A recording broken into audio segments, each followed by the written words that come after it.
Shannon Winnings and David Mitchell at New York to help achieve some of the targets for the Tech Hub grant that we're currently working on. And some of those targets are revolving around providing educational opportunities for people within the region, looking at the topic of supportive technologies. So the format for today's session will be for our presenters to speak for probably about 50 minutes, hopefully, and we'll have some time for questions.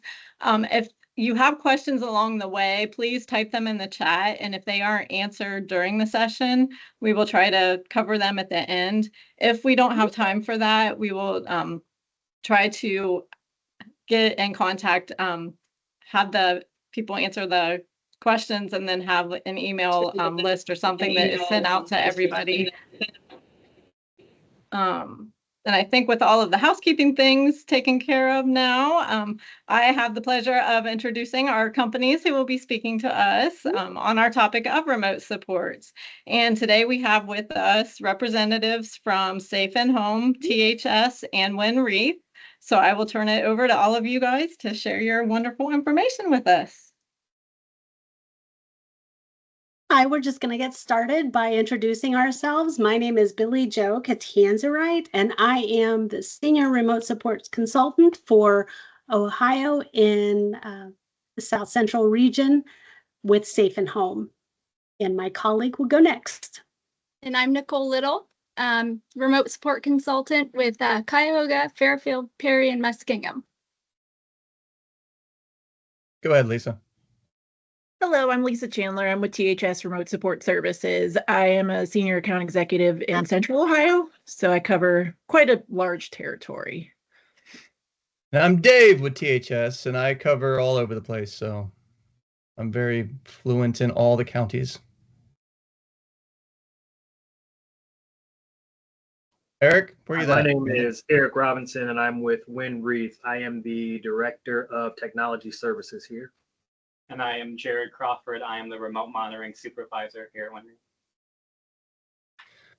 Cool. I'll start it off with everybody. So thank you for attending this. You'll probably get a lot of information, so take notes. If you have any questions, type them in the chat.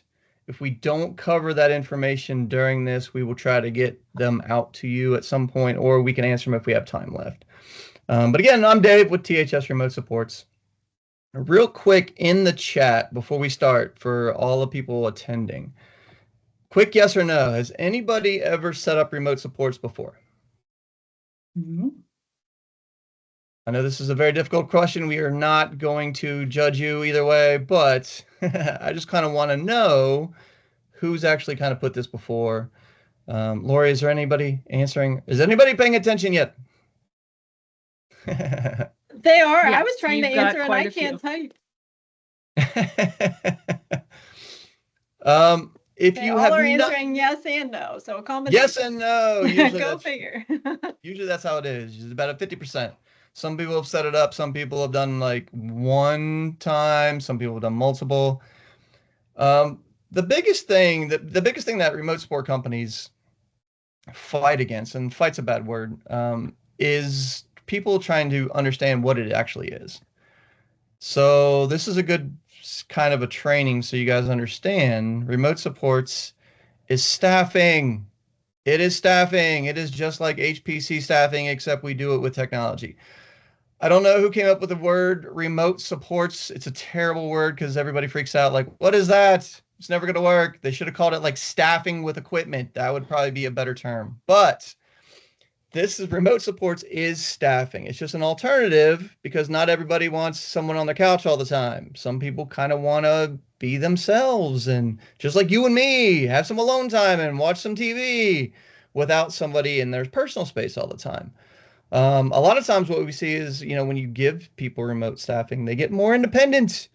They actually like it. There's less, people getting mad and things happening, in the home because now they have staff. Except with remote staffing, we put equipment in based on what you guys as a team ask us to do. So remote staffing is just like HPC staffing. We work a shift. You tell us what to work. 8 to 5, 9 to 2, 1 to 3.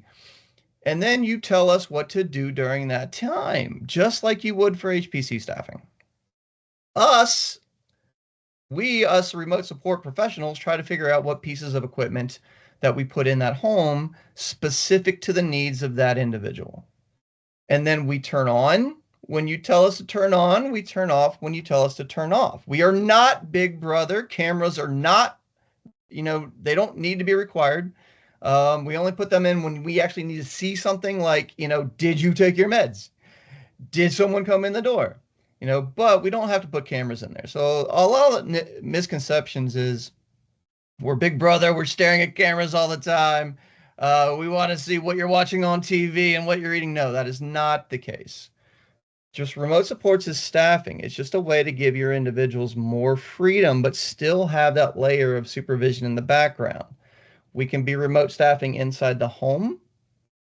We can be on the go. Some people want to work jobs, but they might fall or have seizure issues. We can put equipment on them so that we can monitor them outside the home, in the community, and, at work. So this is remote supports. Again, it is named terribly wrong. It should have been staffing with equipment. That would have been better because everybody would have known that it is staffing. But that's what remote staffing is. It is just another alternative for your individuals to have staff. Lisa, you want to go? Yeah. What are some of the benefits? So thanks to the panel for letting me answer this question, because I get really excited about talking about the benefits for the person we're serving. I've been in this field, I'm coming up on actually 20 years in this field. And in my previous life, I was a behavior specialist at OSU Nighsinger Center. And I got to see firsthand how well remote supports can work for just the plethora of people. It doesn't have to be a certain cognitive level or ability. Remote supports is not going to work for everybody. However, it can work for specific people for specific needs.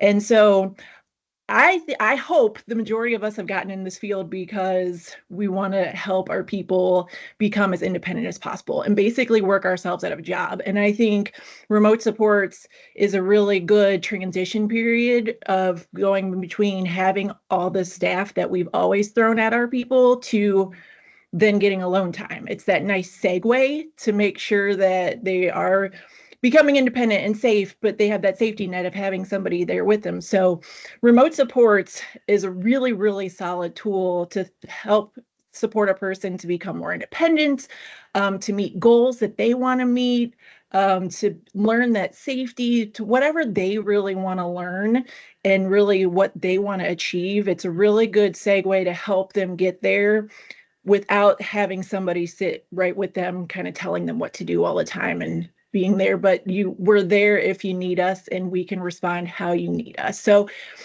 it does, like Dave said, it does really give that person some autonomy because they can sit on their couch and watch Netflix without having to worry about somebody taking their remote control or we got to go do this, we have to do this. It gives that person some time by themselves, but they're not really by themselves because they still have that safety net of that support, however they specifically need it. And like I said, the biggest thing is we want to work ourselves out of a job. We want to help that person achieve all the goals that they want to get to, so that they don't even need us anymore. It's kind of the great goal. I can't wait. I'm at the end. We're going to share a couple success stories, all of us. And I'm really excited to share that part because I got to firsthand when I was a behavior specialist, really see some of our people really start to succeed and actually become really, really happy because we kind of dipped our toe in the water and tried some remote supports. So there's a lot of really positive things for the person that we're supporting because they can, like I said, get that autonomy, the independence, the team, including guardians and themselves, still feel like there is that safety net in case something does happen. There is somebody there to help support them however they need. But it really does help the person have autonomy. So what are the benefits to the provider? This was a lot of benefits for the individual, but Billy Joe, what are some of the benefits that providers have if they add remote supports? Yeah, so what I I think what we all would share is that, you know, remote supports does not replace staffing. It's really a complement to staffing and really works with staffing in your support circle in order to best support your individual with their needs. And it can be, you know, much like David or Lisa mentioned, individual, you know, it could be slowly growing skills to become more independent, to become more autonomous, but it could also be as an individual ages and some skills are declining, maybe their support needs have changed, but I have had some that truly do not like additional people in their home. So it does do a lot to reduce friction. That's great. With the provider in specific, we really look at being a part of a team in supporting individuals. A lot of times we start out very small, so it's not replacing, it's really complementing. Also, we have many providers that have very difficult shifts to fill. Sometimes Friday nights are very difficult to fill, or you have high absentee rates on those days. Weekends, it happens. Also, I don't know if anybody else has heard this, but there's been this big resurgence of COVID. So having remote supports as a part of your repertoire to be able to meet those staffing needs when really life just happens, we are ready and able to support that in a manner in which will support your business plan. In addition to that, the way DODD has that set up is that there is a passive income stream attached to that, so that the provider is actually billing for all remote support hours, and then your remote support provider would bill in turn their remote support rate.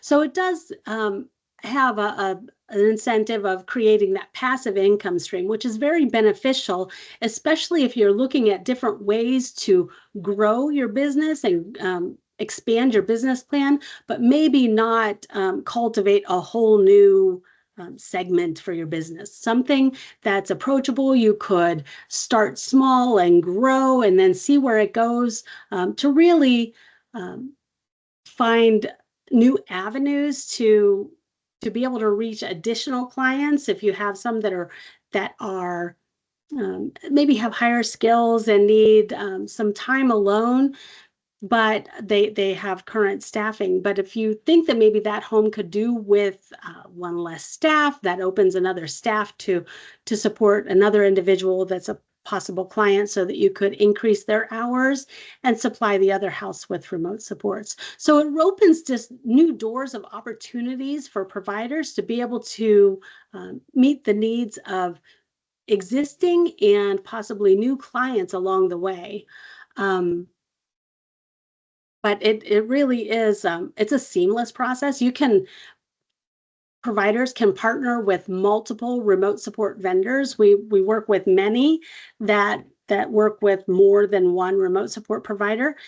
I think we all know it's definitely in the best interest of our individuals to be able to have that choice, and it makes us all better. So, you know, being able to meet those needs and partner with our providers is really paramount in being able to meet the needs of not just definitely our individuals, also our providers and our communities. And Billy Joe, to add to that, just with the shorting or the staffing shortages, you know, to meet the needs of multiple individuals, because there are individuals that want to have more alone time. So being able to like reassign staff to, you know, individuals that really need staff, and then allowing, you know, some of the individuals to have alone time that really want it. Absolutely. They can also work with 2-to-1 staffing. So if you have an individual who requires 2 staff, remote supports can be your extra staff and work with the in-home staff as well. So there are always opportunities to meet the needs of our individuals in new and innovative ways. We're all happy to partner with our providers in order to figure out how we can best do that together. Excellent. Now, Billy, who can get remote support certified? Like, can any provider do that? All agency providers can do that. Independent providers currently cannot do that, but agency providers can. And it's really a pretty simple process, adding it onto your certification through the portal. It's not long or arduous, and if you're already an HPC provider, you likely have already met all the criteria in order to provide remote supports with a backup.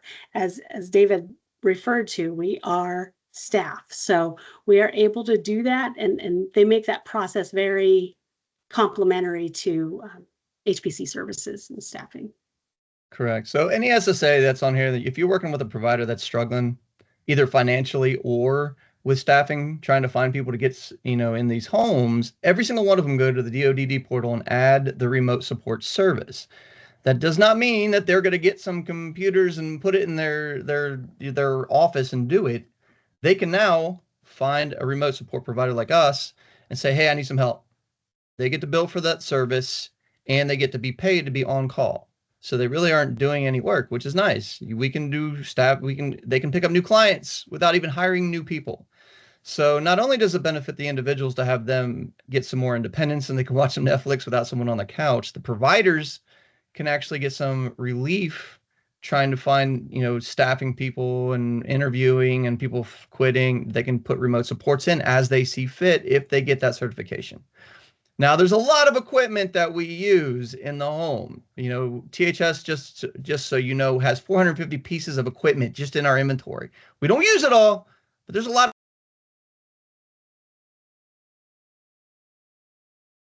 David, you just got muted.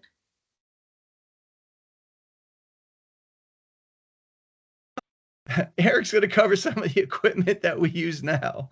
Thanks, David. All right, so some of the technologies that are used in providing remote support services, and I think this is the part that tends to scare people the most, is the technology that goes into it. So some of the basic components, you have your two-way communication device. That way that individual can have contact with monitors in our monitoring center. Number two, you have sensors that can be placed on doors, windows, cabinets, or other areas that notifications need to be met. And you also have cameras. As David alluded to earlier, you don't have to have those cameras, so it's not like Big Brother is watching. It all depends on each individual's unique situation as to if the cameras are needed or if the cameras are not needed. In our cases, if the cameras are needed, most of our basic remote support units, those cameras are pointed at the doors just to see who's coming and going, to make sure staff is there when we need to arm or disarm that system, or while we're actively monitoring, we can see who's coming and entering out of that house. Again, while we're not actively monitoring, those cameras are not on, so we're not watching. And as David kind of talked about a little earlier, we can also add some safety equipment to our remote support packages, such as smoke detectors, carbon monoxide detectors. We can add devices if someone is at risk of fall in the home to detect those falls that our monitoring center can pick up on. We can add devices for when that individual is outside of the home that we can detect falls. We can detect seizures. We can detect high and low blood pressure readings so that we can get those notifications and notify emergency services if needed.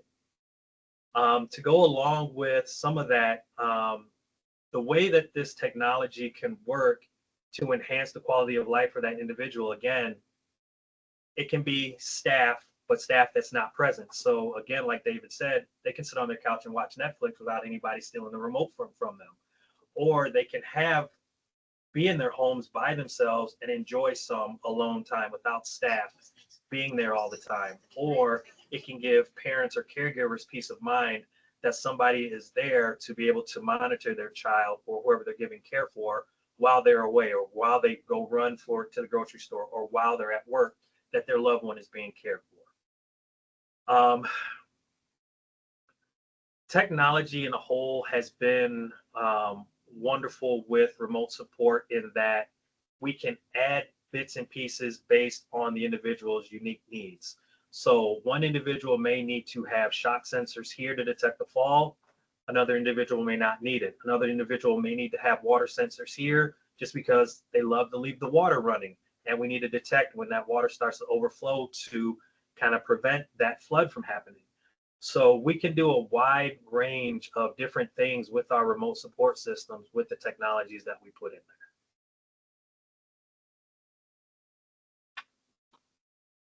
Now, Lisa, question for you. How do you assure that technology used in remote support is accessible and user-friendly for all individuals?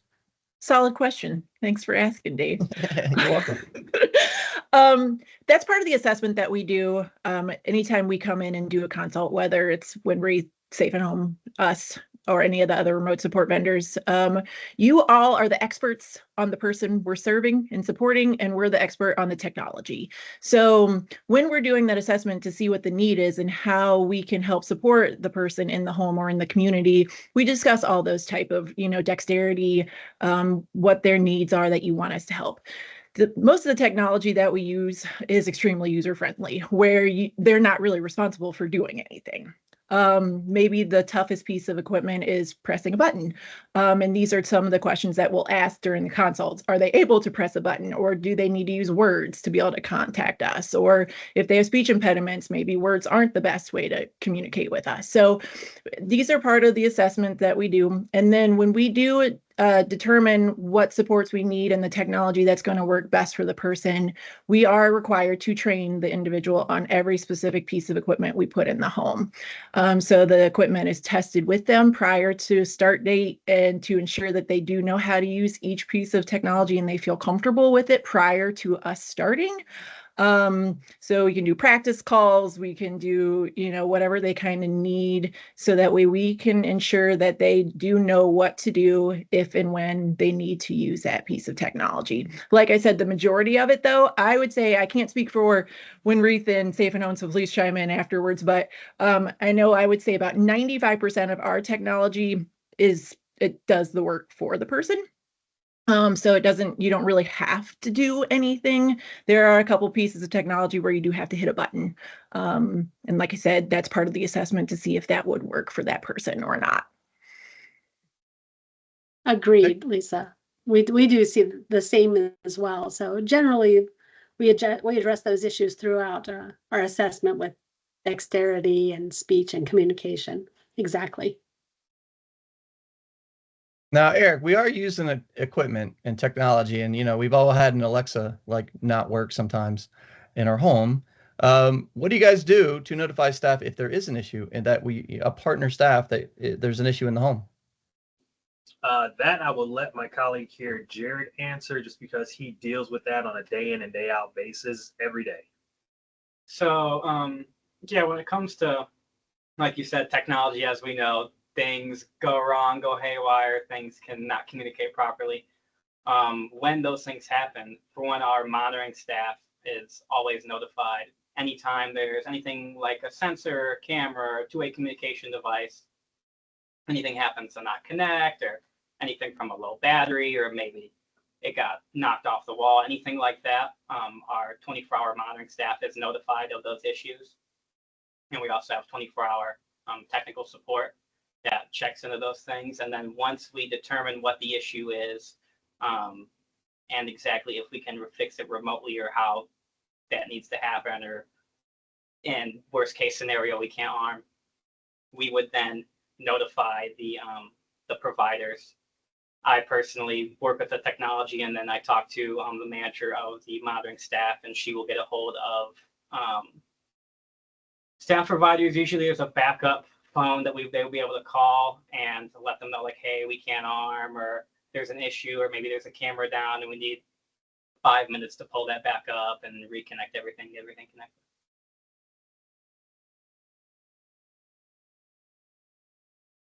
Excellent. What about Billy Joe? What do you guys do? Same similar things?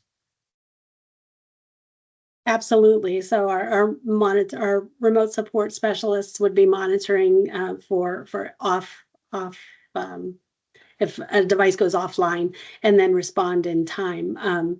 Also, our field service and our remote support specialists, like Nicole and I, are all located in Ohio. So it's very quick turnaround. If it is something that, or somebody needs to come and address it personally, they can do that as well. If it needs replaced, it needs tweaked, it needs addressed just with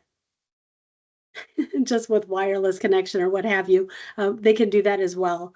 We're very responsive. All of us, we require our technology to be able to work, to be able to do what we do.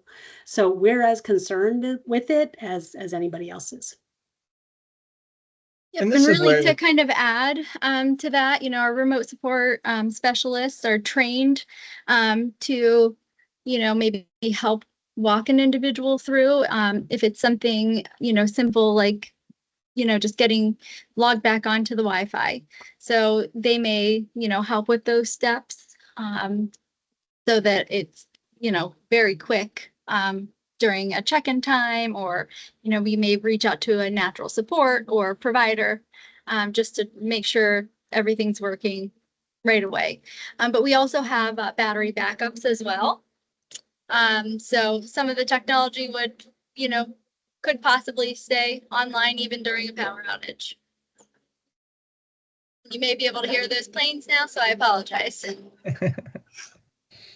And for any SSA that's on this right now and you've worked with remote supports or not worked with remote supports before, that's a benefit of having paid backup. When you're going through a provider and they're getting paid to be on call just in case, we are dealing with equipment. It's not 100%. So when it does go down in that ISP, there's a plan for them to come out and cover shifts. So it's just a different, it's a safer option when you do this, when you set this up to have a paid backup just in case, because you just never know.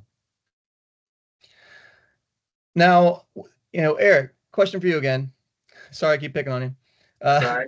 What are some of the most common challenges you have when implementing services, and how are they addressed? I know when I did do remote support assessments, a lot of the challenges that I came across and questions from the SSA are, how are my individual going to be able to use the equipment, use the technology? And as Lisa said earlier, a lot of the technology we put in is user friendly. They really don't have to do anything but maybe push a button to call the monitoring center. And then even sometimes with that, they don't even have to do that because we can force our way into that and call that iPad if we need to get a hold of them. So what I try to do is I try to explain as best I can how the technologies work, how each individual piece works, and let them know that everything is handled remotely, and why it's called remote support. Everything's handled remotely. Like, we can arm the systems remotely. We can unlock a door remotely. We can lock a door remotely. We can turn the cameras on remotely. We can call them remotely without that individual having to do anything at all. And I think once I get the chance to sit down, explain that to them, and then in the homes when we go to install it, and we show them how easy that equipment is to work, it kind of puts them at that peace of mind that, okay, we're good to go. I feel a little bit more comfortable with this. And that's kind of how we kind of overcome those challenges with our remote support. And before you pick on me again, I'm going to go ahead and go into that next question. How do we handle issues related with connectivity? Most of the issues we get with connectivity are in rural areas, and we know because internet is far and scarce in those areas. A nice thing about the equipment that we use is it has dual pad communication. So whether it's Verizon towers, AT&T towers, T-Mobile towers that are out in the area, if the Wi-Fi is scarce or weak signal or goes down, that system will piggyback off of those 4G towers and will still be able to monitor. We'll still be able to get those alerts in our monitoring center from those homes. And to go along with that, issues such as, power outages in those areas, we do have battery backup. So if the power does go down, our systems will stay up and running for 48 hours. If power goes down here at the monitoring center, we do have a big generator here that's going to keep the center up and running.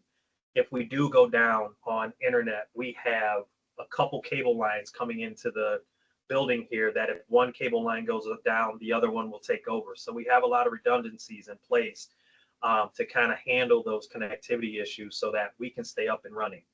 Say this center goes down completely, we have a satellite center another city over that we can turn on and still actively monitor the individuals that we need to monitor. So we have a lot of redundancies in place to handle those issues with connectivity. And we do have those notifications that do come through our monitoring center that let us know that, hey, something might be going on here where the internet might be wacky, so we can try to reboot that router that's out in that area. But again, that dual path cell will take over and we'll still be able to monitor that.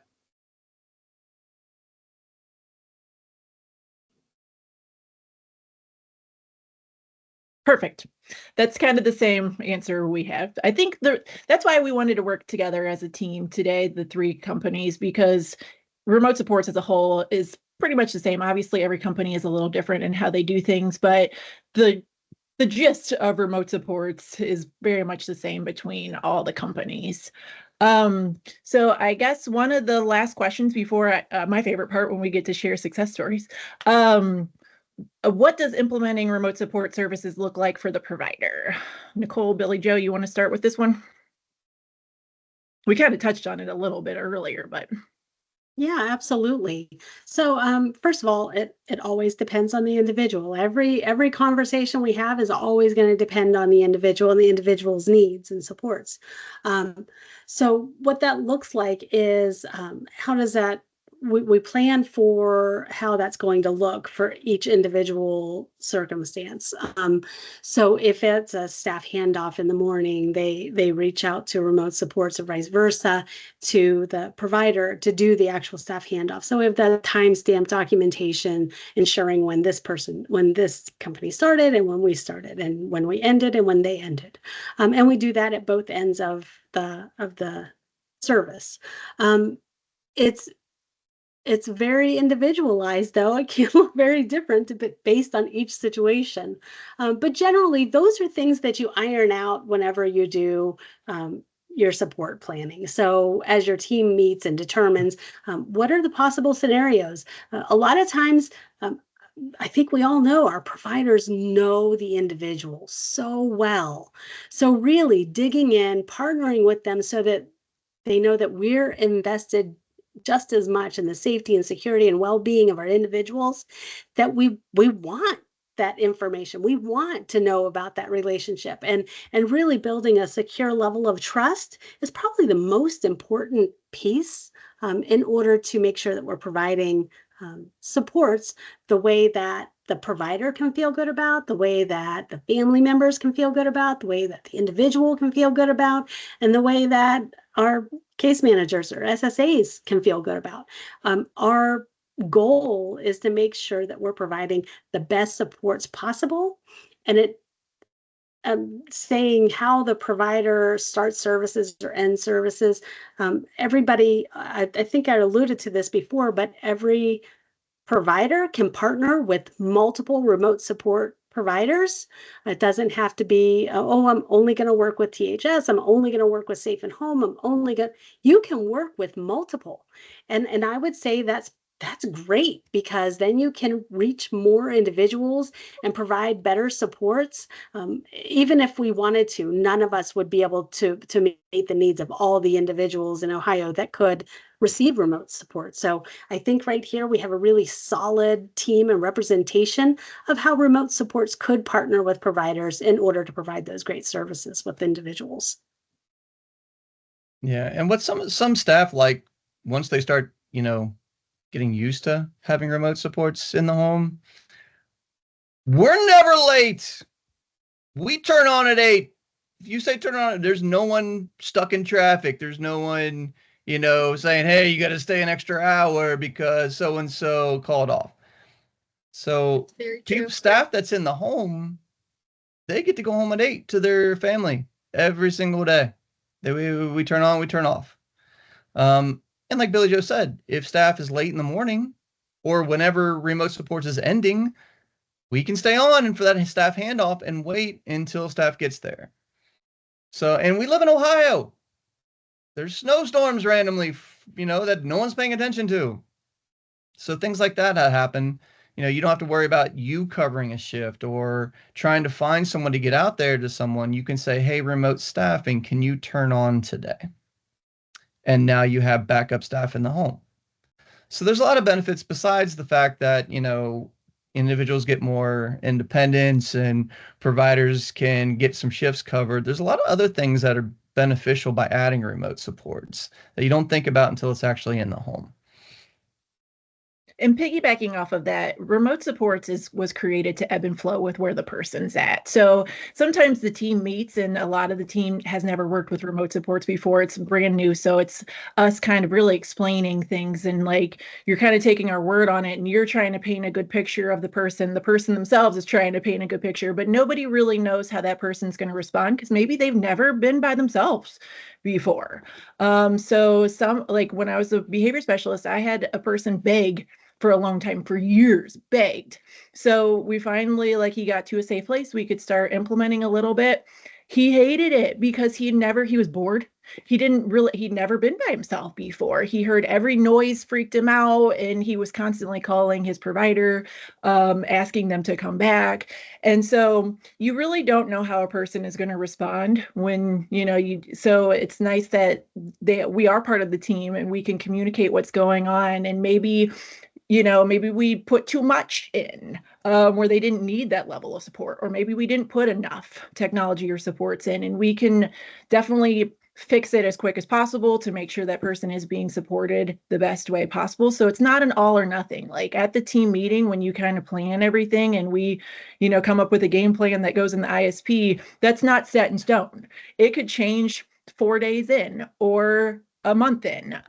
Just really depends on how the person responds, how the supports are going. And, like I said, I think Billy Joe hit a really good point earlier. Sometimes we do start working with the aging population and they're starting to get a little older. They were extremely independent before, but they are starting to fall or, experience kind of aging where they don't want that staff back, but maybe they need that additional supports through remote support. So it was definitely created to be able to ebb and flow with the person kind of as quick as possible. So just wanted to throw that little piece in. And before we get into the success stories, there's one more misconception that everybody needs to know because, just like your Alexa device in the house, you can kind of ask it anything like at any time. Lisa, question for you. Is remote supports on demand, even though it's in the home? Can they have access to it all the time? No, we work per the rule. We work a shift. So the shift does have to be outlined and discussed. We can obviously cover additional shifts if it's requested of us. So if a staff is running late and they do not arrive on time, or the family didn't get home in time because of whatever reason, we're not there to tell on anybody. We'll just call the backup, the call tree, and say, hey, this is what's going on. What do you want us to do? And if they request us to work additional hour or whatever it is, we can do that. But as far as the rule is concerned, at this time, we cannot do on demand. Excellent. Just want to make sure everybody's clear on that, because a lot of times people think just because that tablet's there, they're hitting the button and no one answering, like now they're mad. Well, no, you didn't tell us to work the shift, so we're sleeping. Think of us as sleeping. And that's how you have to think of remote supports. It's exactly like in-home staffing. So when you tell us to turn on, we're on. When we're off, we're sleeping.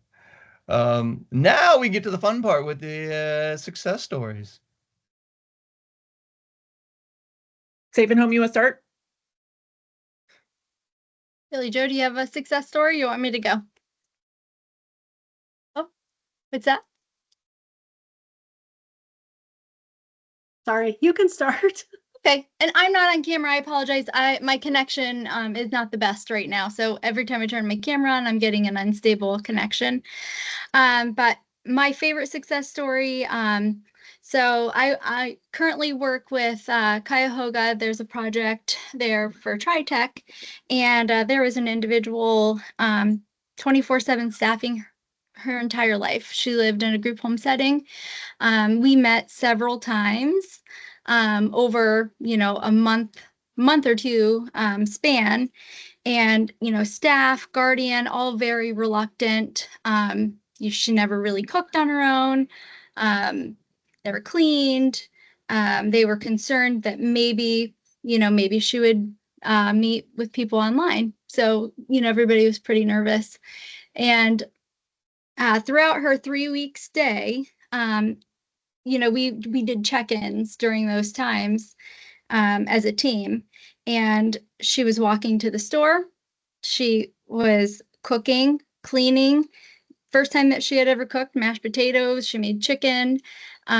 She wasn't really meeting with anybody online, although she was developing relationships. It was fantastic. And it's been 2 years and she is in her own apartment and living on her own to this day. So that's one of my favorites. That's awesome.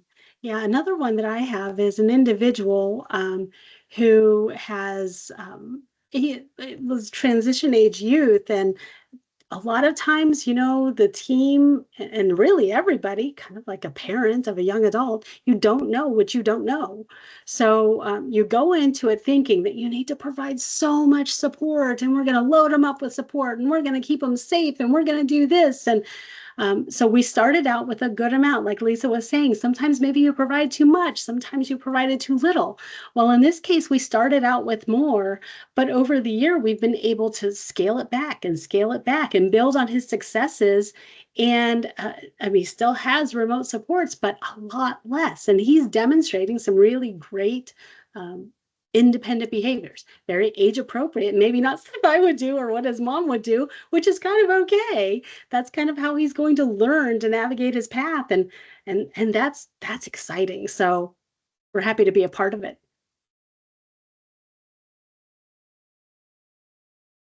I have so many stories I could share, but one of my very favorite stories, and I've gotten permission from the person to share his story. It's a story from when I was a behavior specialist, and I did not have any experience with remote supports. I had a pretty tough caseload. I had a lot of sexual offenders, a lot of pedophiles and predators on my caseload. So we never really talked about remote supports very often on our teams, but the pandemic happened and it shut down. And we quickly realized that there weren't enough staff out there to staff a lot of our homes because, with the shutdown, people are getting sick. We all remember and don't want to ever live through those days again. So one of the service coordinators that I worked with that had a lot of my caseload, we saw these providers and just how exhausted they were. And we were like, we have to figure something out, but what do we do? And she actually was the one that was like, maybe we need to broach the subject of remote supports. I honestly thought that was going to end my career. There was no way that remote supports was going to work with some of the people on my caseload. And I actually had a conversation with my supervisor that I was probably going to get terminated for even thinking about doing this, let alone actually trying it. And so we approached one of the HPC providers that we work with and kind of brought up the idea with one of our guys, and he was like, we got to do it. I don't have staff, so we got to figure something out. This guy had been incarcerated several times. He put 2 of his staff on permanent disability because when he wanted to leave, he was leaving his house. So we talked to him about it. We threw a little remote supports in. We did not do a full shift. We just did little couple hours here and there to see how he responded. About 6 weeks after we put remote supports in his home, he called me and he was crying on the phone.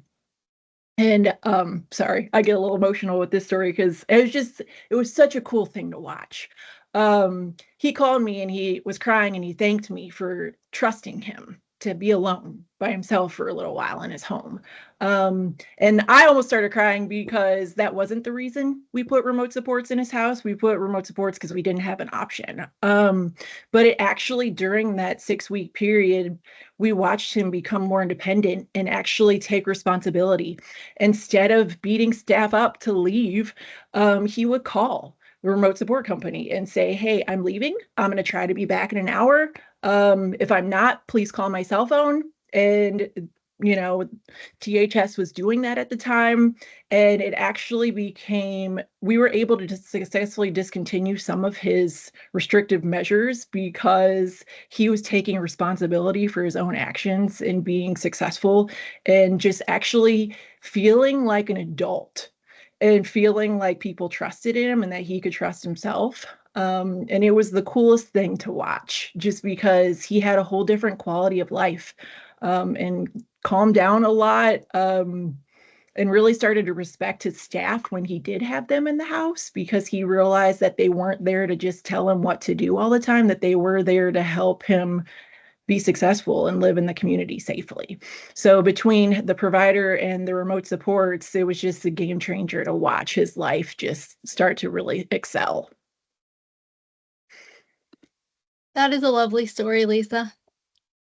Thank you. Thank you. I for love that sharing story. that. And I'm not gonna lie, I do check up on him every once in a while because I like Aw. to continue to like see what's going on, because it's so cool to watch these kind of things happen. I feel like that's why a lot of us got in this field, is really to watch people start flourishing and really live the lives that they envision for themselves. And so I think, between all the remote support companies, we do a really good job of being a team player and helping people achieve that goal.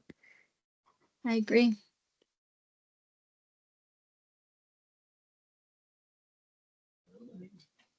So one of my favorite success stories kind of ties in with a common misconception I see with remote supports, is that because it uses technology, remote supports is less personal than staff.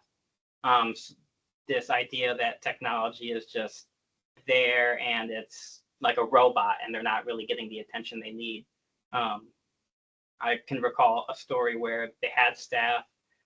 This individual didn't really communicate. He didn't like to talk. When he started remote supports, he had the full remote support system.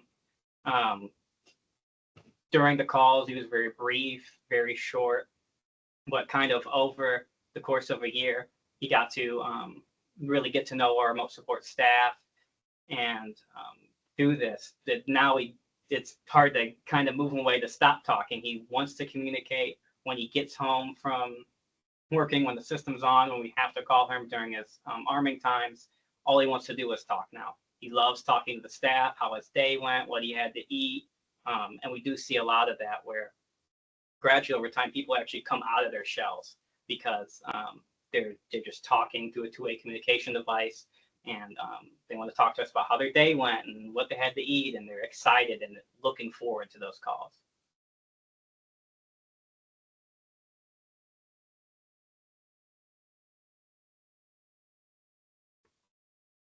Lori, any questions that you found in your chat that we didn't maybe cover during this that we can cover? There are no questions in the chat, but I have two questions that I have heard come up in different interactions with people.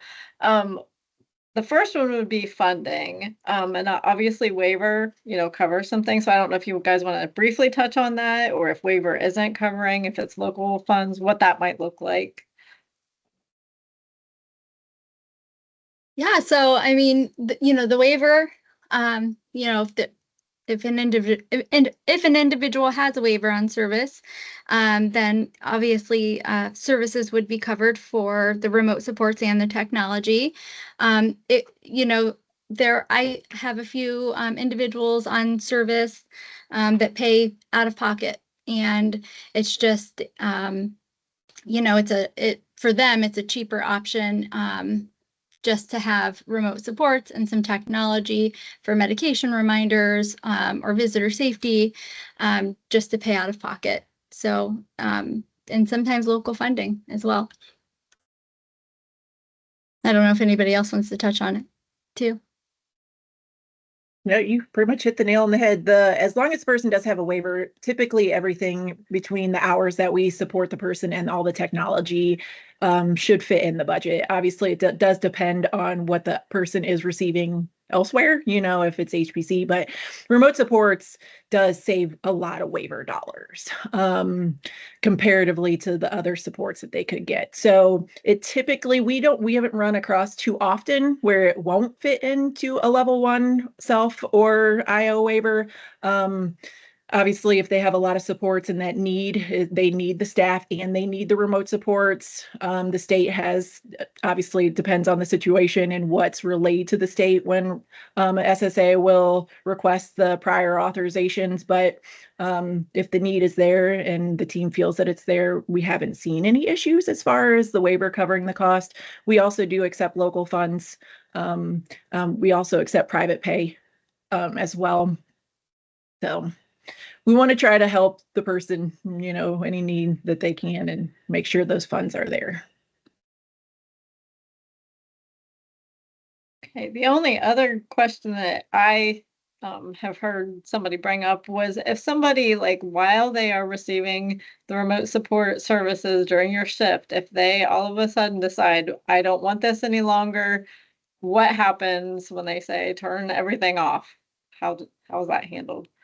That is a good question. That's actually now a required question that should be in all of our assessments when doing the actual consult and should be outlined in the ISP. So it should have been discussed ahead of time because it does depend on the person. Like I did a consult the other day and it made my heart so happy because he's his own guardian and he said, if I request you that you turned off, I know I'm just mad at that moment and I know I'm going to want to talk to somebody later. So please stay on because I know I'm going to want to talk to you later. I might just not want to talk to you at that moment. I thought that was amazing because he knew kind of what he needed and how you could support him. So if the team does decide that they are safe by themselves, and if a person does decide they don't want remote supports and it is okay for the supports to be turned off when they ask, that should have been outlined in the ISP, and that's what we would do. If it's not safe for them, we would have that reasoning in the ISP and follow those steps. So it is person to person and kind of but that should be a question that is asked in the assessment and actually written in the ISP. Okay, thank you. There still aren't any other questions in the chat box. If anybody wants to unmute themselves and ask a question, you're more than welcome to.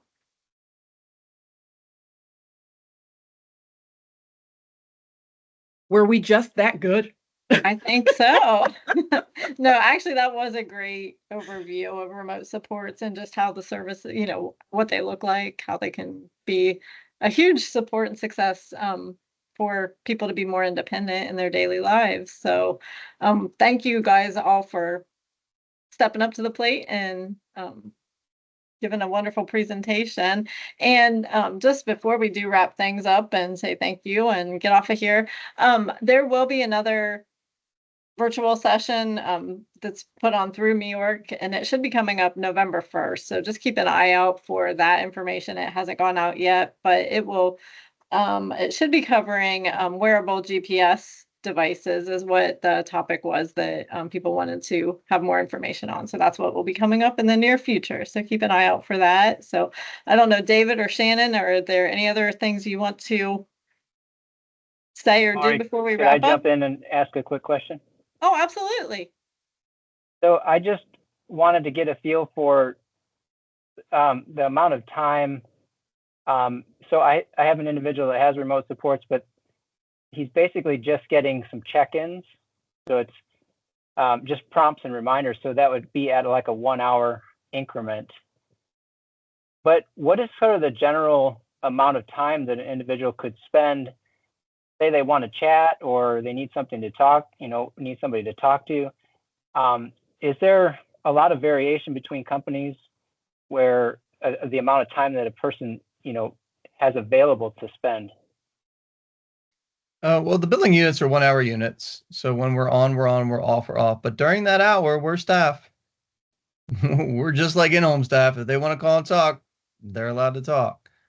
But you have to authorize the amount of time that remote supports is there. So if you only have like a 1 hour increment and we're off, if they try to call in later, we're not there.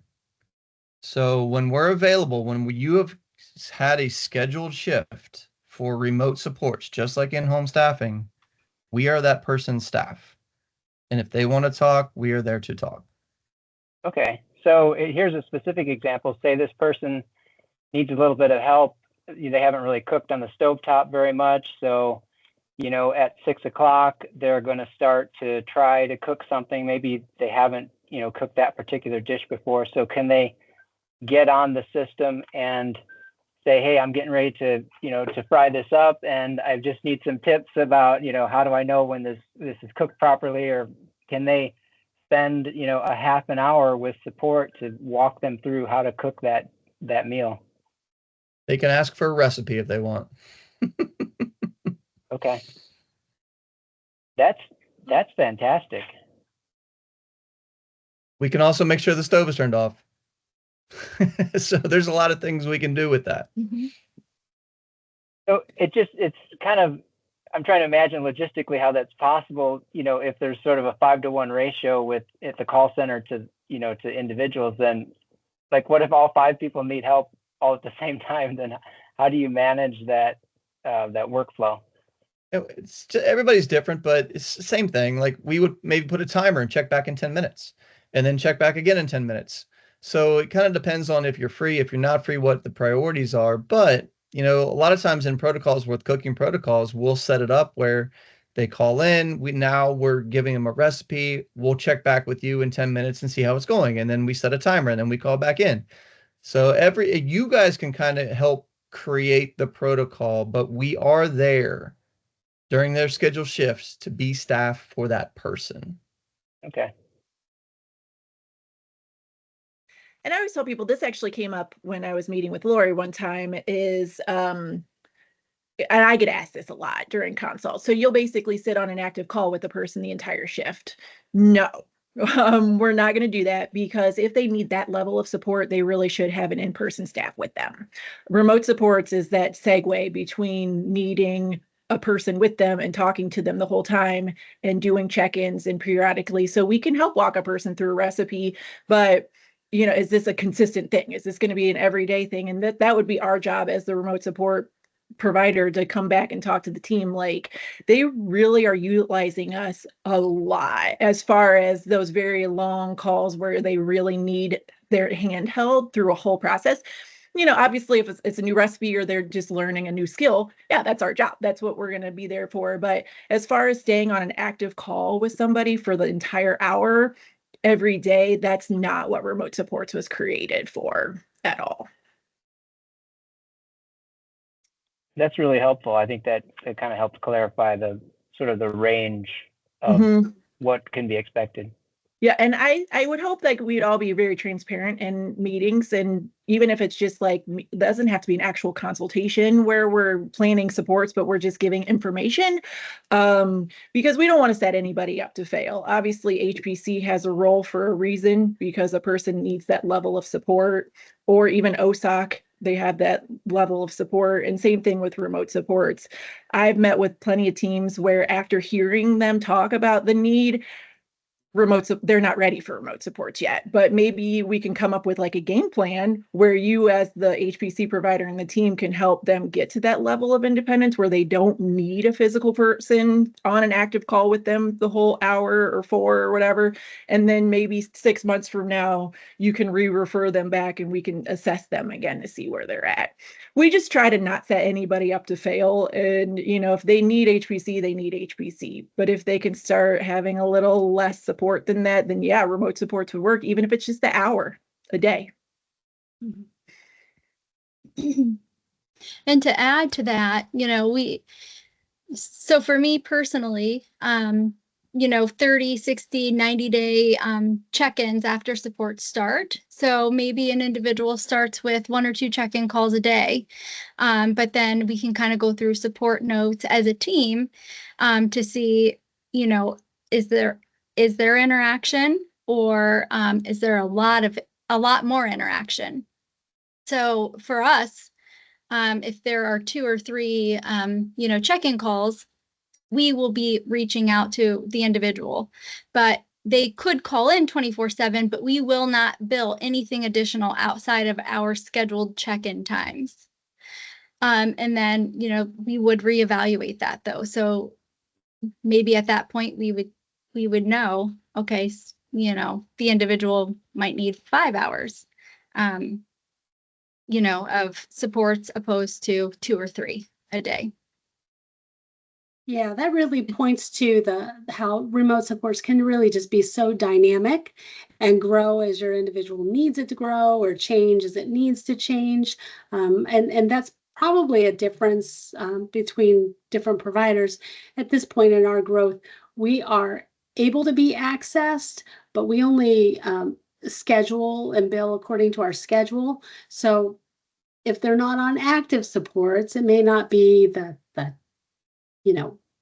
might not be the top priority because they're not on active supports, but we will still answer because there are some things that are just not predictable. If it's a behavioral support and they're having a frustration or issue that's obviously not scheduled.